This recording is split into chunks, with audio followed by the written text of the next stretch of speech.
Hey, Kate, it's Michael Cohen here, former personal attorney and fixer to now, and soon to hopefully be finally indicted for one of his many crimes, our former idiot-in-chief, Donald J. Trump. I'm also the host of two different podcasts now, Mea Culpa, as well as Political Beatdown, so I hope you listen to them. And as well, talk about shocking. I didn't expect that on home confinement I would end up becoming a two-time New York Times best-selling author. The new book, it's a must-read. It's called Revenge: How Donald Trump Weaponized the United States Department of Justice Against His Critics. Already, Kate. So look, I was asked to do this cameo by Brian, and on behalf of Brian, myself, all of your family, all of your friends, we all want to wish you a very happy and a very healthy birthday.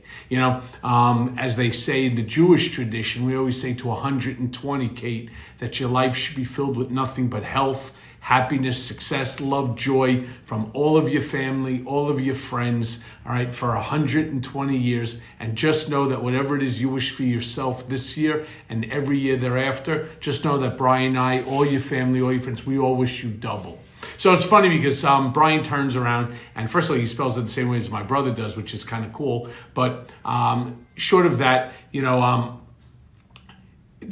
says to me that, you both saw me in New York City a couple of years back. Obviously, I don't remember that specific incident, but admire my bravery. It's funny. I was talking with Chuck Todd today, who, called me and he was like, I don't know how you're still standing. I've been fighting the powers that be. I've been fighting government, for 6 years now. I've been fighting the Southern District of New York. I've been fighting with prosecutors. I've been fighting with the former president. I've been fighting with the Department of Justice, trying to hold some of these scumbags accountable for their own dirty deeds. And it looks like any day now that we'll finally have the very first indictment of a president ever. But then again, maybe it's wishful thinking on my part, or I should say many Americans' parts. But at the end of the day, if in fact there's no indictment, well, then so be it. That's not for me to call. I'm not the district attorney.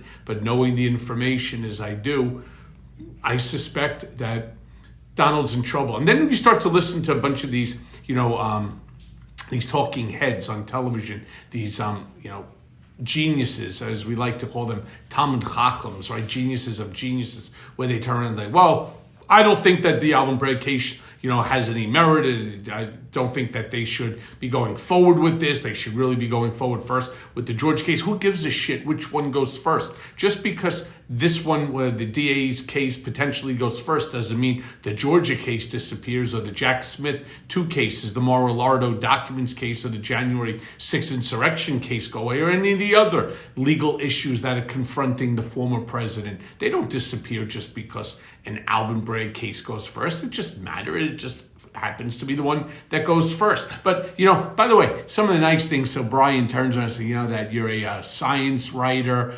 He says, gorgeous, witty, greatest shuffleboard. Not sure about the last one. Who cares? Shuffleboard, but, skill's a skill, right? So they say. But obviously, love each other, enjoy your time together. So much crazy shit happening in this country, from the shooting now in Nashville, which makes me sick to my stomach. Yet another one, another fucking shooting.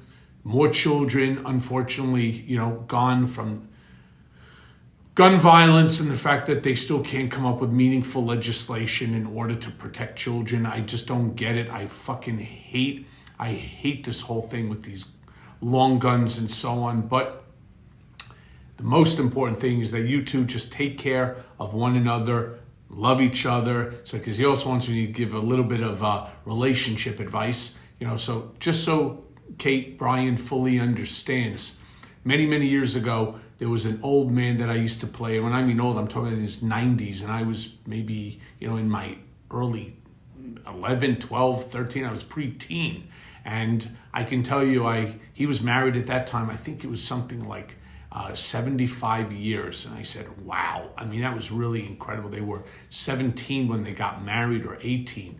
So he must have been like 94. And I asked him, what's the secret to a long marriage? My parents are still, married as well. They're like going on, it's got to be 50, they're coming close to 60 years together. And the answer was, whatever it is, Brian, that Kate says, whatever it is that Kate wants, all you need to do is say the following 2 words. Yes, dear. And you will have a long and happy life together. So remember those 2 famous words, yes, dear, told to me by a wonderful, wonderful older man. Anyway, the most important thing, so some favorite New York City restaurants, there's some great new ones that opened up. Bad Roman just opened up. There's a Dirty French that opened up. You also have, let's see, St. Theo's is fantastic. Holiday Bar is fantastic. Bellado, probably the best veal parmesan anywhere in the entire country. Greatest Italian food. If it's a tough reservation. All these are kind of tough reservations, but there's some great new restaurants that are opening up or have opened up already in the city. So the next time you come in, those are the ones you want to take a look at. Wishing you again, Kate, a happy and healthy birthday. And don't forget, all right, you hear these words, right? Indictments are coming.